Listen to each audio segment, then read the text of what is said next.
या देवी सर्वभूतेषु शान्तिरूपेण संस्थिता नमस्तस्यै नमस्तस्यै नमस्तस्यै नमो नमः।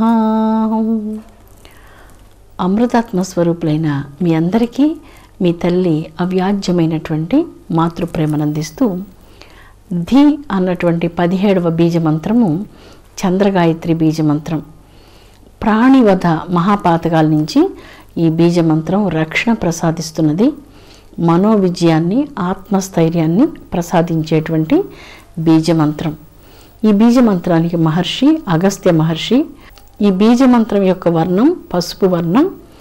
ఈ బీజమంత్రాన్ని జపించడం చేత మనోనిగ్రహం కలుగుతుంది. చింత, శోకం, క్రోధం, ప్రతిహింస, నిరాశావాదం, లోభబుద్ధి, మోహబుద్ధి ఇలాంటి గుణాలన్నిటి నుంచి విమోచనం కలిగి గొప్పదైనటువంటి శాంతం కలుగుతున్నది. మనోనిగ్రహ శక్తి, ఆత్మదారుఢ్యం, ఆత్మవిమర్శ ఇవన్నీ కూడా సాధకులకు గాయత్రి మంత్రంలో ఈ బీజ మంత్రాన్ని జపించడం చేత లభిస్తూ ఉన్నాయి. గాయత్రి మంత్రాన్ని జపించేటప్పుడు మానవులకు పాపరాశి ధ్వంసమవుతూ ఉన్నది అని మనం పదే పదే చెప్పుకున్నాం. పాపం అంటే ఏంటి? సూక్ష్మంగా మనం ఒక్క మాటలో చెప్పుకోవాలంటే అనారోగ్యము అంటున్నారు. ఎప్పుడు శరీరంలో అనారోగ్యం కలుగుతున్నదో ఈ అనారోగ్యం వల్ల ఈ ప్రపంచంలో ఏ పని చేయలేకుండా అనారోగ్యంతో బాధపడుతూ ఉండవలసి వస్తుంది. ఎంత సంపదలు ఉన్నప్పటికీ, ఎంత గొప్ప జీవితం గడుపుతున్నప్పటికీ ఆరోగ్యం పూర్తిగా బాగలేనప్పుడు జీవితంలో ఏమి తినేదానికి ఉండదు, దేన్ని అనుభవించేదానికి ఉండదు. అందుకే గాయత్రి మంత్రంలో ఈ పవిత్రమైనటువంటి మంత్రరాజాన్ని జపించడం చేత ఆరోగ్యం కలుగుతూ ఉన్నది అంటున్నారు. అనగా సూక్ష్మంగా మనస్సులో ఉన్నటువంటి ఆందోళనలు, అశాంతి, అభద్రత అన్ని రకాలైనటువంటి గుణాలన్నీ తొలగి మనసుకు శక్తి, తేజస్సు, శాంతి అన్నీ కలుగుతూ ఉన్నాయి. అందువల్ల పాపరాశి ధ్వంసమవుతుంది అన్నటువంటి మాట సత్యం. ఆరోగ్యం కలుగుతున్నది. ఆరోగ్యం సౌభాగ్యం కదా. ఎన్ని ఉన్నప్పటికీ ఆరోగ్యం లేనప్పుడు ఈ సంపదలంతా అనుభవించేందుకు అక్కడ ఎవరుంటారు? ఎవ్వరు లేనప్పుడు ఇవన్నీ ఎందుకు? ఈ సంపదలంతా ఎందుకు? ఆరోగ్యం ప్రధానమైనటువంటిది. అందుకే వేదకాలం నుంచి ఆరోగ్యం పట్ల ఒక సరైనటువంటి అవగాహన ఇస్తూ అనేక రకాలైనటువంటి ఆహారాలను, ఆకుకూరలు, ఫలాలు, ఫలరసాలు, ఏ ఏ వాతావరణానికి ఎలాంటి ఆహారం తీసుకోవాలో అలాంటి ఆ పండగల్లో అలాంటి ఆహారాలను ఇచ్చి ఈ యొక్క ఆహార వేదంలో చాలా అద్భుతమైనటువంటి జ్ఞానాన్ని భారతీయ మానవ సమాజంలో వేదకాలం నుంచి ఇలాంటి అద్భుతమైనటువంటి అంశాలను ప్రవేశపెట్టారు. చంద్రగాయత్రి మనస్సుకున్నటువంటి చింతను తొలగిస్తుంది. చితిలోకి వెళ్ళిన చింత మాత్రం కాలిపోదట. దేహం కాలిపోతుందేమో కానీ ఈ చింతను మోసుకొని జీవి మరలా మరుజన్మ ఎత్తుతుందట. అందుకని ఆ చింతలను మనం చింతామణి అయినటువంటి జగదంబను ధ్యానించి ఆ చింతలని జన్మలో కాల్చివేయాలి. చితి వరకు ఈ చింతలను తీసుకొని వెళ్ళి మరుజన్మకు మళ్ళీ మోసుకొని ఆ కర్మలను వెంట పెట్టుకొని మరొక శరీరం ధరించకూడదు. జగన్మాత యొక్క దయకు పాత్రులై సమస్తములైనటువంటి ఈ నిరాశ, ఈ నిస్పృహ, ఈ ప్రతిహింస, ఈ క్రోధం, ఈ యొక్క దైన్య భావన ఇలాంటి వాటన్నిటినీ, శోక దుఃఖాలు వీటన్నిటినీ జీవితంలో ఈ జన్మలోనే తొలగించుకొని సర్వశ్రేష్టమైనటువంటి శాంతిని పొందాలి. అంగరక్షకులు ఎంతమంది ఉన్నా అమ్మ రక్షణ ప్రధానమైనటువంటిది. ఎంతమంది రక్షణ, ఎన్ని రకాల రక్షణలు ప్రసాదించినప్పటికీ అమ్మ ప్రసాదించే రక్షణ ఎవ్వరూ ప్రసాదించలేరు కదా. గాయత్రి తల్లిని ధ్యానించడం చేత ఈ చంద్రగాయత్రి బీజంలో ఉన్నటువంటి ది అనేటువంటి పవిత్రమైన బీజమంత్రం సంకుచితమైనటువంటి రకరకాల మనోభావాలన్నిటినీ శాశ్వతంగా అంతం చేస్తున్నది. గాయత్రి మంత్ర జపం చేయడం చేతనే అన్ని రకాలైనటువంటి అవగుణాలు కరిగిపోతున్నాయి. సరిగా జపం చేసినప్పుడు అవగుణాలన్నీ కరిగిపోయి శ్రేష్టమైనటువంటి బుద్ధి ప్రసాదిస్తున్నది గాయత్రీదేవి. సంకుచిత భావాల పరంపరలు దొంతర్లుగా హృదయంలో నిండి ఉన్నప్పుడు వాటన్నిటినీ తొలగించగలిగేటువంటి శక్తి గాయత్రి మంత్ర జపానికి ఉన్నది. ఆ అనేక రకాలైనటువంటి క్షుద్ర భావాలన్నీ, ఆ సంకుచిత భావాలన్నీ, మలిన భావాలన్నీ గాయత్రి మంత్ర జపంతో శాశ్వతంగా అంతమైపోతూ ఉన్నాయి. మనస్సు నిర్మలమవుతుంది, స్వచ్ఛమవుతుంది. ఇక్కడ చంద్రగాయత్రి బీజమంత్రంలో మనస్సునే ప్రధానంగా చెప్పారు. మనకున్నటువంటి కర్మేంద్రియ జ్ఞానేంద్రియాలలో మనసు ఒక ప్రధానమైనటువంటి ఇంద్రియం. సరస్వతీదేవికి సంబంధించినటువంటి మేధా సూక్తంలో అమ్మవారిని ఇలాగా ప్రార్థిస్తారు. మయి ప్రజాం మయి అగ్నిస్తేజో దదాతు, మయి ప్రజా మయి ఇంద్రియం దదాతు. ఇంద్రియము అంటే ఇక్కడ మనస్సు అనని, నాకు మంచి మనస్సును ప్రసాదించమ్మా అంటూ అమ్మను వేడుకుంటున్నారు.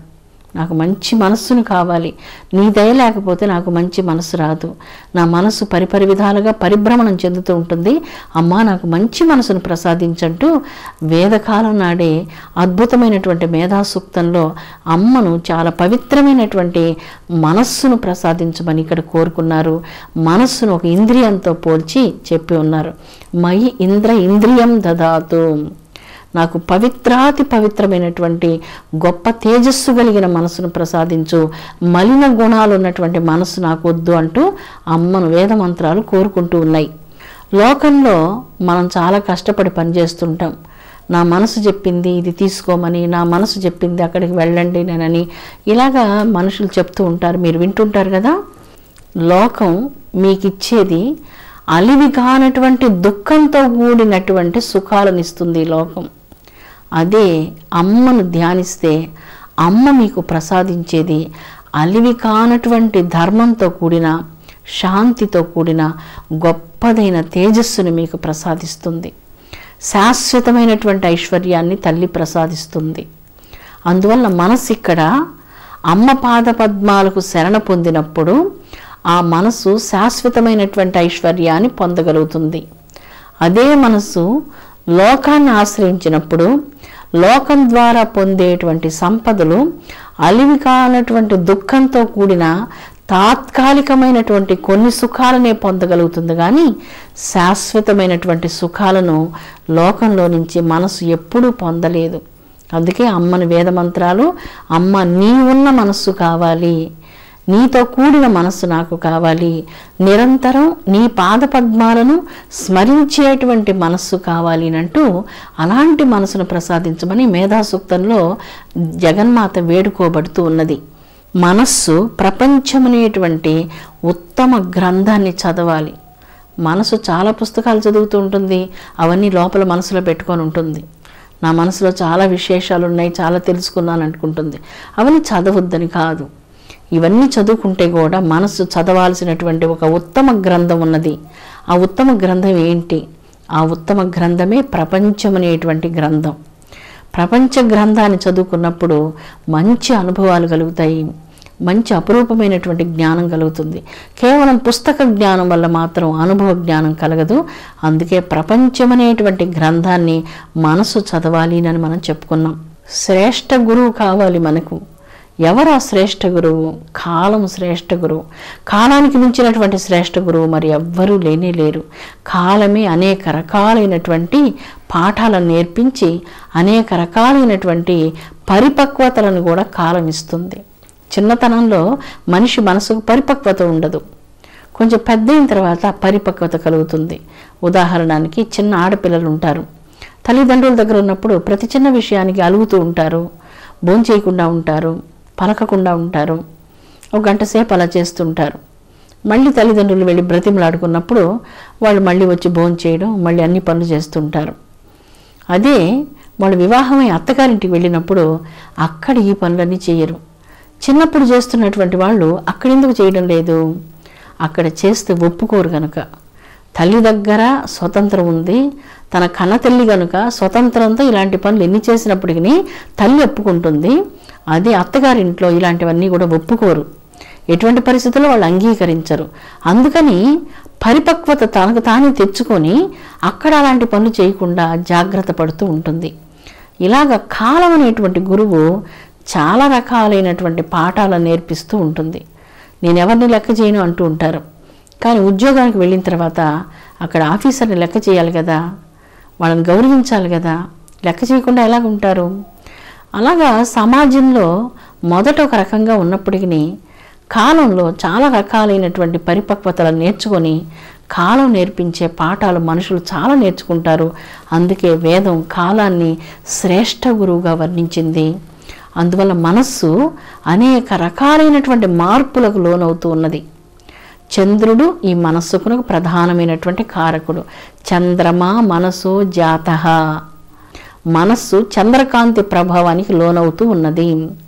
ఆ ప్రభావానికి లోనవుతున్నప్పుడు మనసు చిత్ర విచిత్రంగా పరిభ్రమణం చెందుతూ ఉన్నది.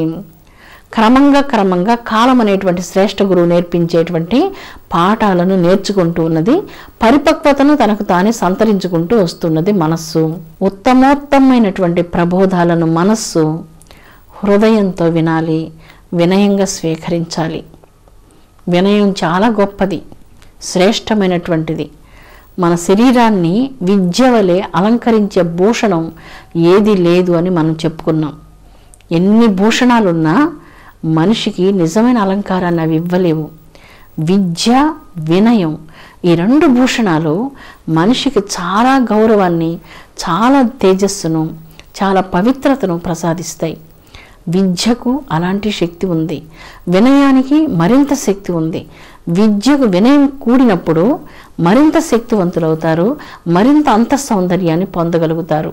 అందుకే ఇక్కడ హృదయం, ఓ మనస్సా నీవు హృదయం మాట వినాలి, నీవు వినయంతో ప్రవర్తించాలి, హృదయంలో నీవు లీనం కావాలి, ఆర్ద్రతను కలిగి ఉండాలి, విద్యా వివేకాలతో కూడి జీవించాలి అంటూ ఉత్తమ ప్రబోధాలు వినాలి, వినయంతో వినాలి అంటూ మనస్సుకి ఇక్కడ హృదయం నచ్చజెప్పుతూ ఉన్నది.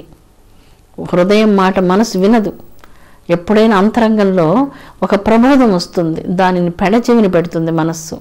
నేను ఇదంతా వినేది లేదు, నాకెవరు చెప్పనక్కర్లేదంటూ అమాయకంగా పరిపక్వత లేనటువంటి మనస్సుతో వెళ్ళిపోతూ ఉంటుంది. కాలంలో పరిపక్వత వస్తుంది, క్రమంగా వస్తుంది, ఒకే రోజుకు రాదది. కొంతమంది పూర్వజన్మ సంస్కారాలను అనుసరించి బాల్యంలో నుంచే పరిపక్వ జ్ఞానంతో జన్మించి ఉంటారు. ఎక్కడో కానీ ఇది సర్వసాధారణంగా జరగదు. అలాంటి పరిపక్వత కలిగినటువంటి వారు నిజంగా చాలా ధన్యులు అని చెప్పుకోవచ్చు. మనస్సు ఇన్ని రకాల గుణ వికారాలు మనిషి మీద ప్రభావం చూపిస్తూ మానవ జీవితాన్ని చాలా తబ్బిబ్బు చేస్తూ ఉంటుంది ఈ మనస్సు అనేటువంటిది. మనసుకు ప్రధాన కేంద్రం మెదడు.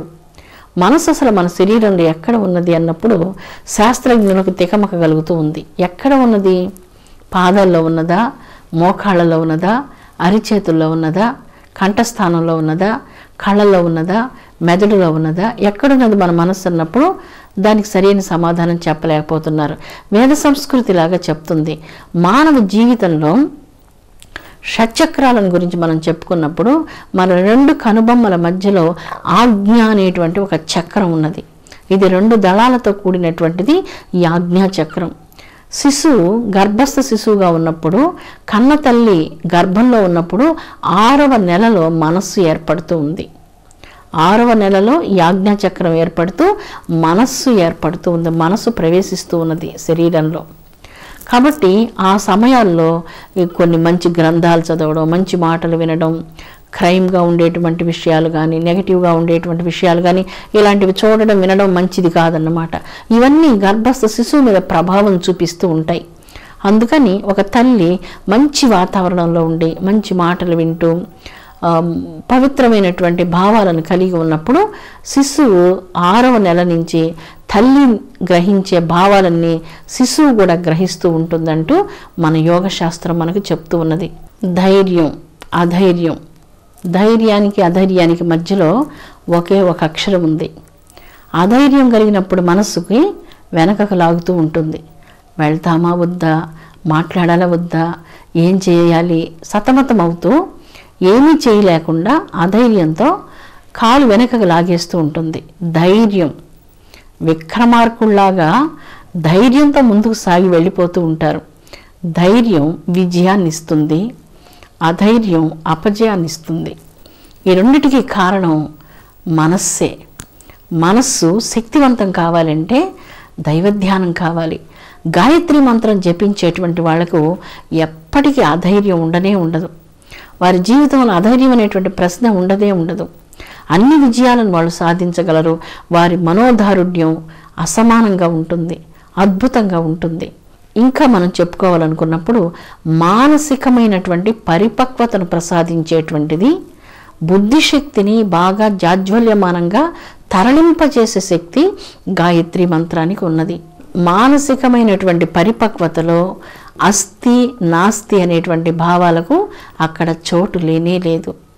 పరిపక్వమైనటువంటి అంతరంగం, బహుజన్మల పుణ్యం చేత పరిపక్వమయ్యే అంతరంగం ఈ జన్మలో అలాంటి పుణ్యాలన్నీ ఏమి లేకపోయినప్పటికీ కూడా గాయత్రి మంత్రాన్ని జపించడం చేత ఈ చంద్రగాయత్రి మంత్రం ఇది వరకు శరీరంలో ఉన్నటువంటి శోకాన్ని పూర్తిగా మూలంలో నుంచి వేరుతో సహా తొలగించి వేస్తుంది, దుఃఖాన్ని తొలగిస్తుంది, ఈ చెరసాలన్నిటి నుంచి విమోచనాన్ని ప్రసాదిస్తుంది, కోపం తొలగిస్తుంది, ప్రతిహింసా భావాన్ని తొలగిస్తుంది, నిరాశను పారద్రోలుతుంది, హీనమైనటువంటి లోభబుద్ధిని, అల్పమైనటువంటి గుణాలను వాటన్నిటినీ అంతమొందిస్తుంది, శాశ్వతమైనటువంటి ధైర్యాన్ని ప్రసాదిస్తుంది.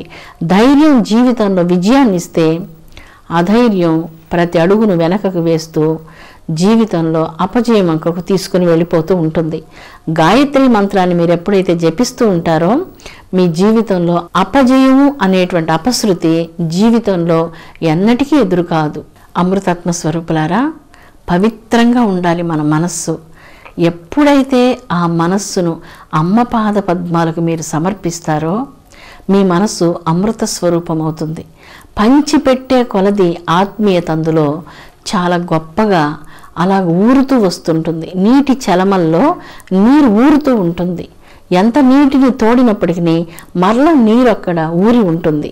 అదేవిధంగా ఊట చలమ వలె మనిషి మంచి అంతరంగంతో మంచి మనసుతో ఉన్నప్పుడు ఎంత పంచిపెట్టినా తరగనటువంటి ఆత్మీయత, ప్రేమ, ఆదరణ మీ హృదయంలో నిండి ఉంటాయి, పొంగి పొరలుతూ ఉంటాయి. అలాంటి ప్రేమతో మానవ సమాజం వర్ధిల్లాలి. మనందరి హృదయాలు అలాంటి ఆదరణతో, అలాంటి ఆత్మీయతా భావంతో, అలాంటి ప్రేమతో ఉండాలని మనందరం సదా కోరుకుందాం. మనస్సును నిగ్రహించుకోలేకపోతున్నాము. ధ్యానానికి కూర్చున్నప్పుడల్లా చాలా వికృతమైన ఆలోచనలు, నిద్ర వస్తుంది, ఏ విధంగా సాధనలో ముందుకు వెళ్ళలేకపోతున్నామంటూ చాలామంది బాధపడుతుంటారు. భారతీయ ఆధ్యాత్మిక సంస్కారాలలో, ఆధ్యాత్మిక ప్రపంచంలో అందరికీ ఒకే ఉపాసన మార్గాన్ని అందుకే నిర్దేశించలేదు. అందుకోసమే ఈ ఉపాసనలో ప్రధానంగా విగ్రహారాధన కూడా మనకిచ్చున్నారు. విగ్రహం ఎందుకు ఆరాధన చేయాలి? నిగ్రహం కోసమే విగ్రహారాధన. ఆ మనోనిగ్రహాన్ని సాధించడం కోసమే సర్వత్రా ఉన్నటువంటి దైవాన్ని అంతటా భావించలేడు, ఊహించలేడు. తనకు ఒక పట్టు కావాలి. అందుకోసంగా ఒక సాలగ్రామాన్ని, ఒక శ్రీచక్రాన్ని, నీవు చేసిన జపం, పూజ అంతా ఎక్కడో నిక్షిప్తం చేయాలి. ఆ శ్రీచక్రంలో నిక్షిప్తం చేస్తారు. అది తరతరాలకు తరగని సంపదగా ఆ గృహంలోనే భాసిస్తూ అక్కడ పుట్టి పెరిగేటువంటి వాళ్ళందరికీ, అక్కడ ఉన్నటువంటి వాళ్లకు, ఆ కుటుంబ సభ్యులందరికీ ఒక రక్షణగా ఉంటుంది.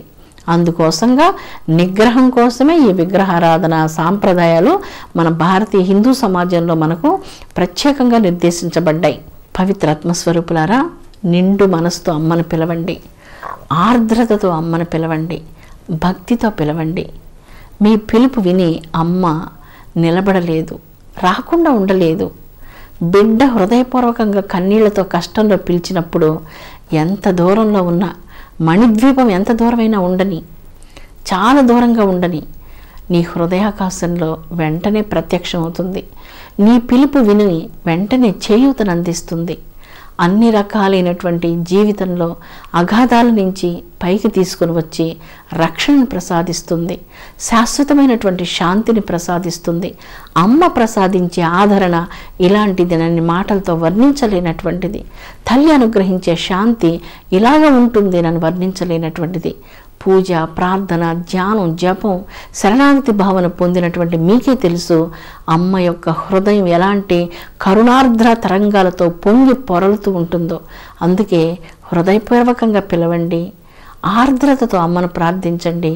అమ్మ రాకుండా ఉండలేదు, నీ దగ్గరకు రాకుండా ఉండలేదు. నువ్వు ఎంత దూరంలో ఉన్నా, ఎక్కడ ఉన్నా, ఎలాంటి పరిస్థితుల్లో ఉన్నా నీ హృదయంలో ప్రత్యక్షమవుతుంది. చల్లని శాంతి అనేటువంటి లేపనాన్ని పూసి నిన్ను కాపాడుతుంది. అమ్మానంటూ ఆర్ద్రతా భావంతో మీరు పిలిచినప్పుడు తల్లి మీ దగ్గరకు రాకుండా ఎలా ఉండగలదు? ఉండడం తల్లికి సాధ్యమవుతుందా? ఎలాంటి పరిస్థితుల్లో సాధ్యం కాదు. అందుకే ఆర్ద్రతతో, భక్తితో తల్లిని ప్రార్థన చేయండి. ఈ గుణ వికారాలకు లోనైనటువంటి మనస్సు వలన ఇన్ని జన్మలలో కష్టం కలిగింది. ఈ మనస్సును నిగ్రహించడం ఎవరికి తరం కాదు, ఋషులకే తరం కాదు. పరిపరి విధాలుగా చూచినటువంటి ప్రతిదాని మీద భ్రాంతి చెందుతూ, లోభమోహ బుద్ధులకు లోనవుతూ చంచలంతో ఉన్నటువంటి మనస్సును అమ్మ పాద పద్మాలకు సమర్పితం చెయ్యండి. అలా శరణాగతి భావనతో అమ్మ పాద పద్మాలకు అంకితమైనటువంటి మీ మనస్సు శాంతిని పొందుతుంది. సరైనటువంటి బలిష్ఠుడైనటువంటి ఒక రౌతు గుర్రాన్ని అధిరోహిస్తాడు. అతడు తన మీద కూర్చోగానే ఆ గుర్రానికి అర్థమవుతుంది, ఇతడు చాలా శక్తివంతుడైనటువంటి వాడు, ఇతడిని నేను క్రిందకు పడదొయ్యలేను అన్నటువంటిది ఆ గుర్రానికి అర్థమవుతుంది. అప్పుడు అంతవరకు మాట వినకుండా ఉన్నటువంటి అశ్వం క్రమంగా ఆ గుర్రం ఒక ఉత్తమ అశ్వంగా తయారవుతుంది. అదేవిధంగా మీ మనస్సును బలిష్టం చేసుకొని తల్లి పాదపద్మాలకు అర్పితమైనటువంటి మీ మనస్సు మనోధారుఢ్యాన్ని పొందుతుంది, శక్తిని పొందుతుంది. అలాంటి శక్తివంతమైనటువంటి మనస్సుతో మీరు పరిపూర్ణ శరణాగతి భావనతో తల్లిని ధ్యానించండి. అప్పుడు మీరు అధిరోహించబడినటువంటి మనస్సు అనేటువంటి గుర్రము మీ మాట వింటుంది. ఉత్తమమైనటువంటి అశ్వంగా మీకు బంధువు అవుతుంది, మిత్రువు అవుతుంది. లేనప్పుడు అదుపు తప్పిన మనస్సు శత్రువు అవుతుందని భగవద్గీతలో చదువుకుంటారు కదా. అమృతాత్మ స్వరూపులారా, జగన్మాత అందరినీ చల్లగా అనుగ్రహించునుగాక, విశ్వశాంతి వర్ధిల్లునుగాక. ఓం శాంతి శాంతి శాంతి.